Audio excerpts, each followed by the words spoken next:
Centre గా సిరిసిల్ల వేదికగా ఒక కంట్రోల్ రూమ్, ఒక వార్ రూమ్ లెక్క కంట్రోల్ రూమ్ పెట్టుకొని ఈ ఫోన్ ట్యాపింగ్ దందా నడిచింది. హైదరాబాద్ కేంద్రంగా జరగలేదు, సిరిసిల్ల కేంద్రంగా జరిగింది. సిరిసిల్లలో కేసీఆర్ కొడుకు యువరాజు ఆడిందే ఆట పాడిందే పాట. తనిఖీలు చేసే అధికారం లేదు. బ్రిటిష్ పాలనలా, ఆ నిజాం పాలనలా, ఒక రాజుల పాలనలా, జీ హుజూర్ అనేటువంటి పాలన ఏ విధంగా సాగిందో కేసీఆర్ కొడుకు పాలనలో సిరిసిల్లలో అదే విధంగా జరిగింది. నేను సిట్ వేయకముందే బీఆర్ఎస్ పార్టీ ప్రభుత్వం ఉన్నప్పుడే, ముఖ్యమంత్రిగా కేసీఆర్ ఉన్నప్పుడే, ముఖ్యమంత్రి కొడుకు మంత్రిగా ఉన్నప్పుడే ఈ విషయాన్ని స్పష్టం చేసిన. సిరిసిల్ల సెంటర్ గా జరిగింది అని చెప్పినా కూడా అధికారులు ప్రభుత్వం పట్టించుకునే పాపన పోలే. 100% వాస్తవం ఇది. ఇలా ఫోన్ ట్యాపింగ్ ద్వారా వేల కోట్ల రూపాయలు ట్రాన్సాక్షన్ జరిగినాయి. వేల కోట్ల రూపాయలు రియల్ ఎస్టేట్ వ్యాపారాన్ని వసూలు చేసిర్రు. ప్రముఖ వ్యాపారవేత్తల దగ్గర వసూలు చేసిర్రు. దొంగదందా చేసే రాజకీయ నాయకుడు చిట్టా తీసుకుని వాళ్ళ దగ్గర వసూలు చేసి కొత్త దొంగతందాకు తెరలేపిరు వీళ్ళు. సినిమా హీరోయిన్ల ఫోన్ ట్యాప్ చేసి కూడా ఏ విధంగా లబ్ధి పొందినరో అంత జగమెగిరిన సత్యం. ఏమనుమానం లేదు దాంట్లో.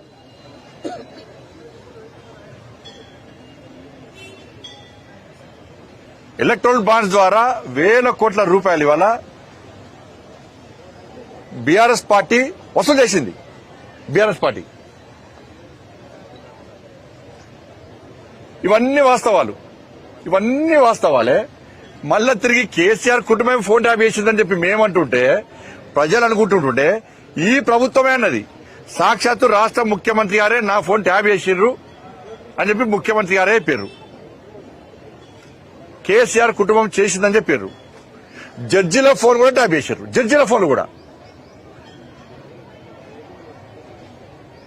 మంత్రుల ఫోన్లు, ఎంపీల ఫోన్లు, ఎమ్మెల్యే ఫోన్లు, ఇవన్నీ జడ్జిల ఫోన్ కూడా ట్యాప్ చేసినప్పుడు కేసీఆర్ కుటుంబమే ఈ దారుణానికి పాల్పడ్డప్పుడు మరి కేసీఆర్ కుటుంబాన్ని వాంగ్మూలం కోసం పిలిచిర్రా? వాళ్ళ అక్యూజులు దిల్లా, వాళ్లే దొంగలు కాబట్టి విచారణ కోసం పిలిచిర్రా? ఒక్క వ్యక్తిని అరెస్ట్ చేయకపోతారు మీరు. ఒక్క వ్యక్తిని ఇంతవరకు ఒక్క రాజకీయ నాయకుడిని అరెస్ట్ చేయకపోతే దీనికి మూల కారణమైనటువంటి ప్రభాకర్ రావు అనే వ్యక్తిని కాపాడడానికి ఈ కాంగ్రెస్ పార్టీ ప్రభుత్వం ఏ విధంగా సహకరించిందో జగమెగిరిన సత్యం. సుప్రీంకోర్టులో వాదనలు వినిపించారు మీరు, హైకోర్టులో వాదనలు వినిపించారు. అధికారులు దానికి సిద్దంగా ఉన్న వాళ్ళను ప్రోత్సహించే ప్రయత్నం చేయరు, వాళ్ళకి సపోర్ట్ చేసే ప్రయత్నం చేయరు. చట్టంలో ఉన్న లొసుకులు ఆధారం చేసుకుని ఆయన స్వేచ్ఛగా తిరుగుతాడు. అసలు కారకుడు ఆయనే. ఆయన ద్వారా ఏంచింది మీరు వాంగ్మూలం కోసం ఇస్తున్న వ్యక్తులే. ఒక్క వ్యక్తిని అరెస్ట్ చేయలే. ఒక్క వ్యక్తిని. ఈ సిట్టు విషయాన్ని నమ్మంటారా? ఎన్ని సంవత్సరాల సిట్టు విషయాన్ని చెప్పి సిట్టు సాధించింది సిట్టు సాధించింది ఎందుకు చెప్పండి. కేసీఆర్ ప్రభుత్వం ఏదైనా సిట్ వేసి ఎన్ని సిట్లు వేసింది కేసీఆర్ ప్రభుత్వం, ఎన్ని విషయాలు జరిపింది, ఎవరిని విషయాలు తెలుసుకున్నది, ఎంతమందిని అరెస్ట్ చేసింది, ఎంతమంది దగ్గర అక్రమంగా సంపాదించిన డబ్బులు స్వాధీనం చేసుకున్నది, ఎంతమంది ఆస్తులను జప్తు చేసింది. రాష్ట్ర ముఖ్యమంత్రి అంటాడు నా ఫోన్ ట్యాప్ చేశారని చెప్పని కంచె తెలుసుకోడు. ఈ విషయాలతో సాగదీస్తా ఉంటాడు. దానిగా కేసీఆర్ కూతురే ఫోన్ ట్యాప్ చేసిరు అన్నారు.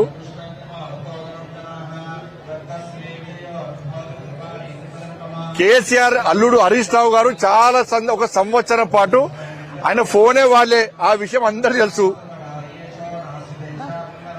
ఆయన సంవత్సరం పాటు ఫోన్ వాళ్లే. ఇన్ని సాక్ష్యాలున్నాయి, ఇన్ని ఆధారాలున్నాయి. ఇది చర్చ జరుగుతున్నది. ఇది వాస్తవం.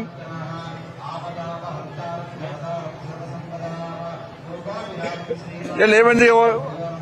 కేసీఆర్ ప్రభుత్వంలో ఈ సోషల్ మీడియా ద్వారా ఈ టెక్నాలజీ విషయంలో అవగాహన లేని భిక్షాటన చేసే వ్యక్తి కూడా ఇవాళ భిక్షాటన చేసే వ్యక్తి కూడా ఫోన్ ఉంటుంది. ఆ భిక్షాటన చేసే వ్యక్తి కూడా వాట్సాప్ కాల్ మాడతాడు. ఇద్దరు కేసీఆర్ టైప్ చేస్తున్నాడు అంటాడు.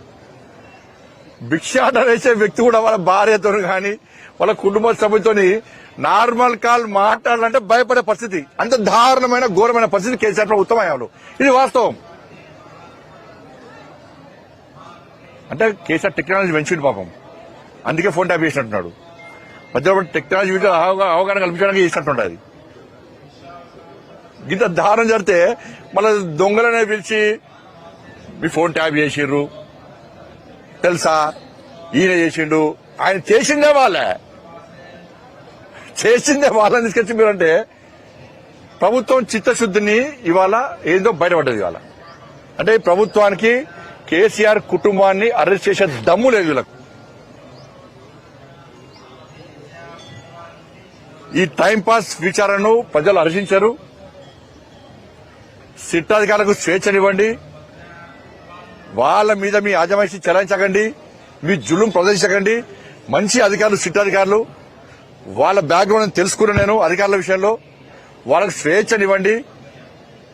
ఈ ప్రభుత్వం ఇట్నే వ్యవహరిస్తే ఆ సిట్టు విచారణ చేసే అధికారులు కూడా మాకు ఈ విచారణ వద్దు, ఏమొద్దని చెప్పి పారిపోయే పరిస్థితి వచ్చింది. వాళ్ళు కూడా ఈ ప్రభుత్వం వ్యవహారశాలి వల్ల నిజాయితీగా పనిచేసే అధికారులు కూడా విచారణ చేసే పరిస్థితి లేదు. ఇవాళ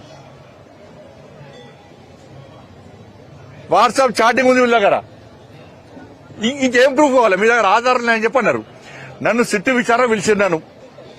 పిలిచినప్పుడు ఫలానా రోజు ఫోన్ ట్యాప్ జరిగింది, నీ ఫోన్ వీల్ చేసిండ్రు, నువ్వు ఫలానా వ్యక్తులకు ఫోన్ చేసినావు, నువ్వు ఇది మాట్లాడినావు, నువ్వు ఇది జరిగింది అని చెప్పి నాకు మొత్తం చెప్పారు. నాకు అంటే ఆధారాలు ఉన్నట్టే. నన్ను విచారణ పిలిచి ఇప్పటికీ 3 నెలలు 4 నెలలు అయింది. ఇప్పటికి ఎక్కువ 6 నెలలు అయింది.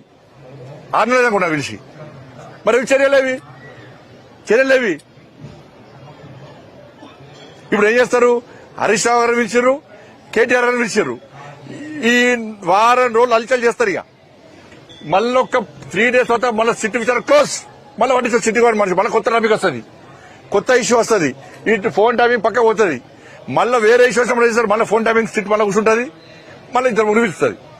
మళ్ళీ విచారణ పేరుతో మీడియాలో హంగామా, పేపర్ల హెడ్లైన్స్, టీవీలలో బ్రేకింగ్, మళ్ళా రెస్ట్, మళ్ళా కథ మళ్ళీ స్టార్ట్.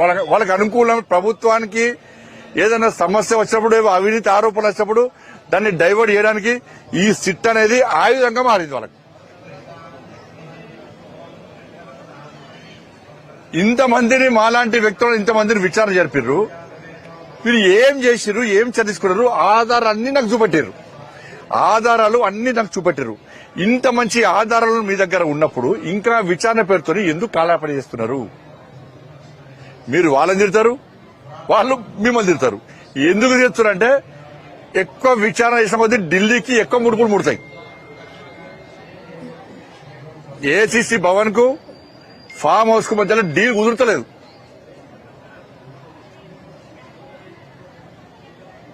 ఆ డీల్ కుదరకపోవడం వల్లనే ఇదంతా తతంగం. ఈ టైం పాస్ విచారణ జరుపుతా ఉన్నారు వీళ్ళు.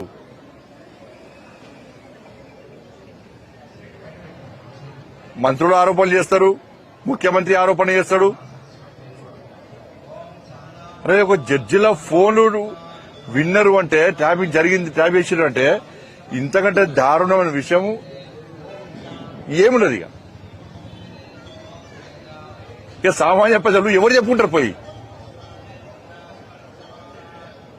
సిరిసిల్ల కేంద్రంగా జరిగిన దాని మీద కనీసము ఇంతవరకు స్పష్టం చేసిన దాఖలాలు. సిరిసిల్ల కేంద్రంగా జరిగిందని అనేక సందర్భాల్లో చెప్పాను నేను.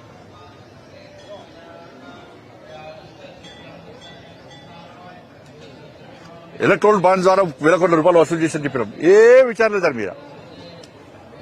కాబట్టి ఇప్పటికైనా డిమాండ్ చేస్తున్నాను నేను, అరెస్టుల పర్వం కొనసాగించండి. తప్పు చేసిన రాజకీయ నాయకులను అరెస్ట్ చేయండి, అధికారులు అరెస్ట్ చేయండి. అప్పుడే ఈ కాంగ్రెస్ పార్టీ ప్రభుత్వం మీద ప్రజలకు గాని మాకు గాని నమ్మకం ఉంటది. మీ లోపాయికారి ఒప్పందాలతోని లోపల మాట్లాడుకుంటూ ప్రజలను మమ్మల్ని పిచ్చోళం చేస్తే మేమంతా పిచ్చోళం కాదు. మేము ఏం జరుగుతుందో ప్రజలు గుర్తిస్తున్నారు. మీ డీల్ కుదిరే వారు కూడా ఇదే విధంగా చేస్తున్న విషయం మాకు తెలుసు. మీకు చిత్తశుద్ధి ఉంటే వెంటనే చర్యల పరంపర కొనసాగించాల్సిందిగా నేను కాంగ్రెస్ పార్టీ ప్రభుత్వాన్ని డిమాండ్ చేస్తున్నాను. సంజయ్ గారు అంటే సిట్ పైన మీకు నమ్మకం లేదా? సిట్టు అధికారమే నమ్మకం ఉంది మాకు, కానీ సిట్టు అధికారులకి ప్రభుత్వం స్వేచ్ఛనిస్తలేదు, జులుం ప్రదర్శిస్తుంది. వాళ్లే ఆదేశాలు ఇచ్చి మా ఆదేశాల ప్రకారం మాత్రమే మేం చెప్పిన వ్యక్తులు మాత్రమే విచారణ విలువాలని చెప్పి టైం పాస్ చేసే ప్రయత్నం చేస్తుంది మాత్రం స్పష్టంగా చెప్పగలుగుతాం. మేము టెలిగ్రామ్ యాక్ట్ ప్రకారం సెంట్రల్ గవర్నమెంట్ ఇన్వాల్వ్మెంట్ కావచ్చు ఫోన్ ట్యాపింగ్ లో రాయాలి. వీరు లేఖ రాస్తే సెంట్రల్ గవర్నమెంట్ సహకరిస్తుంది. నిన్న కేటీఆర్ మాట్లాడుతూ కేంద్ర హోంశాఖ సహాయ మంత్రి పెట్టిన ఎక్స్ లో పెట్టిన పోస్ట్ ఏదైతే ఉందో నన్ను ఆశ్చర్యానికి గురి చేసింది. కనీసం ప్రభుత్వం ఏం చేస్తుందో తెలియదా ఆయనకు అని చెప్పేసి మీ మీద ఏ విషయంలో ఫోన్ ట్యాపింగ్ అంశంలో మీరు పెట్టిన విచారణ దొంగే నీతులు మాడితే పట్టించుకోను నేను. నీ కేటీఆర్ అనే వ్యక్తి గుండె మీద చేసుకుని నువ్వు మీ అయ్యే ప్రమాణం చేయి, నేను చాలాసార్లు ప్రమాణం చేయమని చెప్పాను. ఎందుకంటే ఆయన దేవుడు నమ్మడు. నువ్వు ఫోన్ ట్యాప్ చేయలేదు అని నువ్వు అంటే ఎవరు నమ్మరు. ఇలా నీతులు మాట్లాడితే ఎవరు పట్టించుకోడు. సిరిసిల్ల కేంద్రంగా చేసింది ఆయనే. సంజయ్ గారు అంటే ఫోన్ ట్యాపింగ్ తో బ్లాక్ మెయిల్ చేసి పార్సల్ వ్యక్తులు బెదిరించినట్టు సమాచారం ఉందా? నేను నన్ను విచారణ పిలిచినప్పుడు చాలా విషయాలు చెప్పారు. ఈ కాంగ్రెస్ పార్టీ మంత్రులే ఆరోపించారు. సాక్షాత్ రాష్ట్ర ముఖ్యమంత్రి గారే చెప్పారు. ఒక ముఖ్యమంత్రి స్థాయి వ్యక్తి ఏం ఆధారాలు లేకుండా ఆరోపణ చేస్తాడా?